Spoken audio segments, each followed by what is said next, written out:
Hello बच्चों, कैसे हैं आप।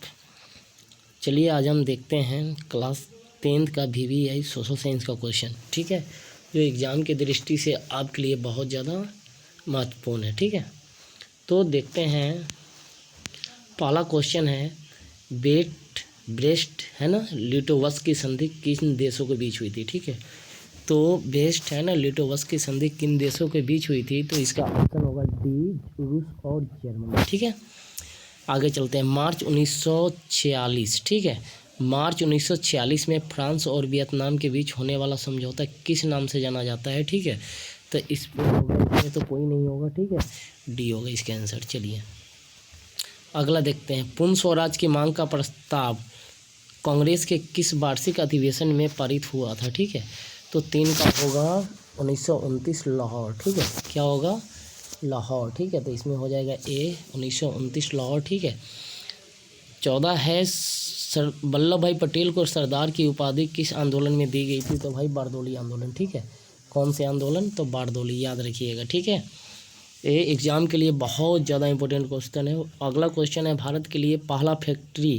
एक्ट कब पारित किया गया था। तो भारत के लिए पहला फैक्ट्री एक्ट कब पारित किया गया था, तो ये 5 नंबर क्वेश्चन है, तो याद रखिएगा। इसका 5 का हो जाएगा 1881 सी। ठीक है, आगे चलते हैं। पूंजीपति वर्ग के द्वारा किस वर्ग का शोषण हुआ था। ठीक है, पूंजीपति वर्ग के द्वारा किस वर्ग का शोषण हुआ था, श्रमिक, मध्यम, कृषक, सभी वर्ग का शोषण हुआ था। ठीक है, 7 नंबर क्वेश्चन है। 7 नंबर क्वेश्चन में है, आधुनिक युग में अर्थव्यवस्था के क्षेत्र में होने वाली सबसे बड़ी क्रांति कौन थी। सबसे बड़ी क्रांति कौन थी, तो ये भी क्वेश्चन एग्जाम की दृष्टि से आपके लिए बहुत ज़्यादा इंपॉर्टेंट है। तो ये जो क्वेश्चन 7 नंबर है ना, तो 7 का होगा ए, वाणिज्य क्रांति। ठीक है, आगे चलते हैं, देखते हैं है ना कि पांडलीकरण की शुरुआत किस देश में हुई थी। ठीक है, पांडलीकरण की शुरुआत किस देश में हुई थी, किस दशक में हुई थी, किस दशक में हुई थी, तो 1990 के दशक में हुई थी। ठीक है, अगला है, गुटेनबर्ग ने सबसे पहले किस पुस्तक की छपाई की थी। ये क्वेश्चन बहुत ज़्यादा इंपॉर्टेंट है आपके लिए, क्वेश्चन नंबर 9। ठीक है, यानी कि गुटेनबर्ग ने सबसे पहले, आपको पता है कि मुद्रण क्रांति की शुरुआत इसने की थी। ठीक है, और इन्होंने किताब छापी थी, वो भी रंगीन। ठीक है, तो सबसे पहले एक क्वेश्चन का जवाब आपका होगा बाइबल। क्या होगा, बाइबल। ठीक है, विश्व में सर्वप्रथम मुद्रण की शुरुआत कहाँ हुई थी। ठीक है, तो 10 नंबर क्वेश्चन आपके लिए बहुत ज़्यादा इंपॉर्टेंट है। ठीक है, तो चीन में हुई थी। कहाँ हुई थी, चीन में, तो 10 का हो गया सी।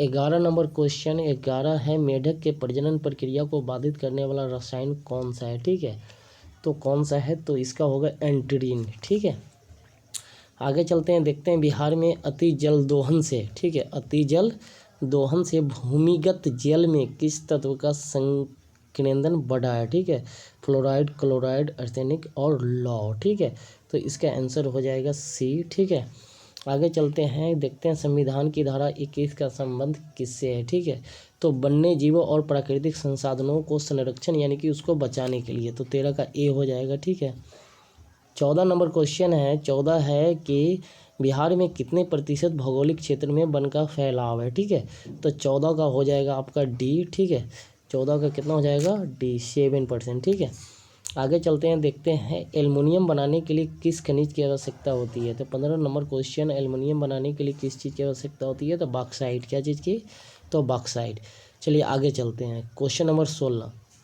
भारत में किस राज्य में सौर ऊर्जा के विकास की अपार संभावनाएं हैं। ठीक है, तो 16 नंबर क्वेश्चन इसका हो जाएगा सी, राजस्थान। ठीक है, आगे चलते हैं, देखते हैं। 17 नंबर क्वेश्चन, निम्नलिखित में कौन छोटे पैमाने का उद्योग है, कौन छोटे पैमाने का उद्योग है। ठीक है, तो छोटे पैमाने क्या है, तो आप बता सकते हैं खुद। ठीक है, तो 17 का हो जाएगा, क्या हो जाएगा, खिलौना उद्योग। ठीक है, ठीक है, फिर आगे चलते हैं। देश में कितने विशेष आर्थिक क्षेत्र विकसित है। ठीक है, तो 18 का हो जाएगा आपका बी। ठीक है, 18 का क्या हो जाएगा, बी। 19 नंबर क्वेश्चन है, बिहार में है ना, सीमांत रेल मार्ग की कुल लंबाई कितनी है। ठीक है, तो 19 का आपका हो जाएगा ए। ठीक है, आगे चलते हैं, देखते हैं 20 नंबर क्वेश्चन। ठीक है, 20 नंबर क्वेश्चन है कि 20 नंबर क्वेश्चन में है कि तल चिन्ह की सहायता से किसी स्थान विशेष की मापी गई ऊंचाई को क्या कहा जाता है। ठीक है, तो 20 नंबर क्वेश्चन है, उसका आंसर होगा ए। ठीक है, 21 नंबर क्वेश्चन देखते हैं। तो 21 नंबर क्वेश्चन है, जब हम लैंगिक विभाजन की बात करते हैं तो हमारा अभिप्राय क्या होता है। ठीक है, तो इसका जवाब तो आप दे सकते हैं आराम से। तो यहाँ पे लैंगिक विभाजन, ठीक है, लैंगिक विभाजन का मतलब होता है लड़का और लड़की में, यानी कि स्त्री पुरुष में असमानताएं। ठीक है, अगला है 22 नंबर क्वेश्चन। तो 22 नंबर क्वेश्चन में है कि क्या है क्वेश्चन, भारतीय संविधान के बारे में इनमें से कौन सा कथन सही नहीं है। ठीक है, कौन सा कथन सही नहीं है। ठीक है, तो यह धर्म के आधार पर भेदभाव का मनाही करता है। ठीक है, यह धर्म के आधार पर भेदभाव का मनाही करता है। कुछ अटपटा लग रहा है सुनने में, इसका आंसर होगा ए। ठीक है, सत्ता में साझेदारी से ही है, क्योंकि सत्ता में साझेदारी है क्योंकि फैसला लेने में, यानी कि विभिन्न समुदाय के बीच टकराव कम होता है। ठीक है, विभिन्न समुदाय के बीच टकराव कम होता है, तो 23 का डी होगा। ठीक है, 24 है कि 24 नंबर क्वेश्चन है, देखिए 24 में 1975 भारतीय राजनीति में किस लिए जाना जाता है। तो यहाँ 24 नंबर का ऑप्शन हो जाएगा, देश में आपातकाल लागू हुआ था। ठीक है, क्या हुआ था लागू? आपातकाल। ठीक है, 25 बिहार में संपूर्ण क्रांति के नेतृत्व किसने किया था। तो भैया जयप्रकाश नारायण ने किया था। ठीक है, अगला क्वेश्चन है 26। ठीक है, 26 नंबर क्वेश्चन है, नर्मदा आंदोलन किस राज्य से संबंधित है।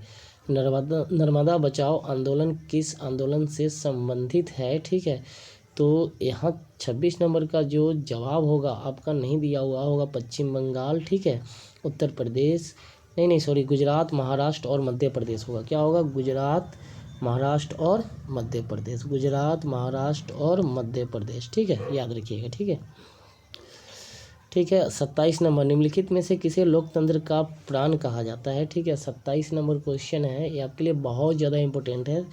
तो ये राजनीतिक दल को लोकतंत्र का प्राण कहा जाता है, ये आपने पढ़ा होगा। ठीक है, दल बदल कानून निम्नलिखित में किस पे लागू होता है। ठीक है, तो दल बदल कानून किस पे लागू होता है। तो यहाँ पे सांसद और विधायक जी जो हमेशा दल बदलू की तरह इधर उधर करते रहते हैं। ठीक है, अगला है 29 number question, Janata Dal United party का गठन कब किया गया था। ठीक है, जनता दल यूनाइटेड पार्टी का गठन कब किया गया था।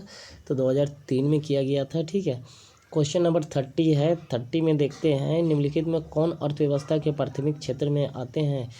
तो सेवा क्षेत्र, कृषि क्षेत्र हो गई, प्राथमिक तो कृषि हो जाएगा। ठीक है, ठीक है, और द्वितीय में आ जाता है औद्योगिक क्षेत्र और तृतीय में आ जाता है सेवा क्षेत्र। तो इसको हम देख लेते हैं ना कि अगर एग्जाम में अगर आपका क्वेश्चन आ जाए, ठीक है, तो ये प्रथम क्षेत्र हो गया। ठीक है, ये द्वितीय क्षेत्र हो गया और तृतीय क्षेत्र। ठीक है, जैसे परिवहन, संचार, ये सब आते हैं। ठीक है, 31, जिस देश की प्रति व्यक्ति आय अधिक हो वो कौन सा देश होता है। तो विकसित। कौन सा देश होता है? विकसित। ठीक है, चलिए अगला क्वेश्चन है 32 नंबर, बिहार के किस जिले की प्रति व्यक्ति आय सबसे अधिक है। तो पटना की है। ठीक है, किसकी है? तो पटना की है। क्वेश्चन नंबर 33, भारत का केंद्रीय बैंक कौन सा है।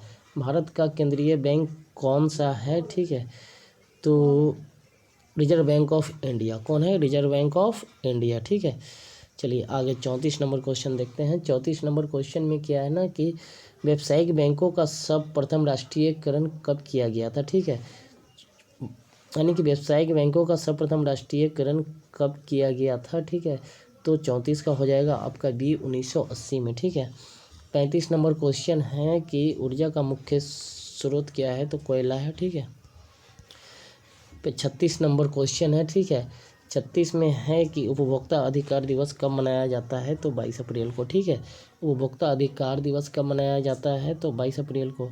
38 नंबर क्वेश्चन है। ठीक है, 37 नंबर क्वेश्चन 5 मार्च को मनाया जाता है, इसके लिए मिसिंग। ठीक है, उपभोक्ता अधिकार दिवस, उससे पहले क्वेश्चन छूट गया, इनमें से कौन सी बहुराष्ट्रीय कंपनी है।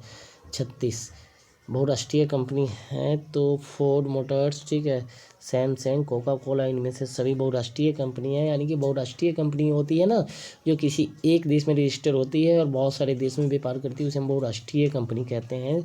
तो फोर्ड हो गया, सैमसंग, कोका कोला, ठीक है, ये सब बहुराष्ट्रीय कंपनी है। ठीक है, अगला देखते हैं उपभोक्ता अधिकार दिवस कब मनाया जाता है। तो 15 मार्च को। कब मनाया जाता है? तो 15 मार्च को। चलिए ठीक है। यदि किसी वस्तु का या सेवा का मूल्य 20 लाख से अधिक और 1 करोड़ से कम है तो उपभोक्ता कहाँ शिकायत करेगा? ठीक है। 38 बहुत ज़्यादा वीवीआई क्वेश्चन है, तो राज्य आयोग में करेगा। ठीक है, कहाँ करेगा? राज्य आयोग। ठीक है। अगला है क्वेश्चन नंबर 39। ठीक है, 39 में सुनामी का प्रमुख कारण क्या है? ठीक है, तो सुनामी का प्रमुख कारण क्या होता है ना कि समुद्र में भूकंप आना, समुद्र में भूकंप आना। ठीक है, 40 नंबर क्वेश्चन देखते हैं। 40 नंबर क्वेश्चन है, भूकंप केंद्र के ऊर्ध्वाधर पृथ्वी पर स्थिर केंद्र को क्या कहा जाता है? तो भूकंप केंद्र कहा जाता है। ठीक है बच्चों, तो फिर हम मिलते हैं। चलो ओके।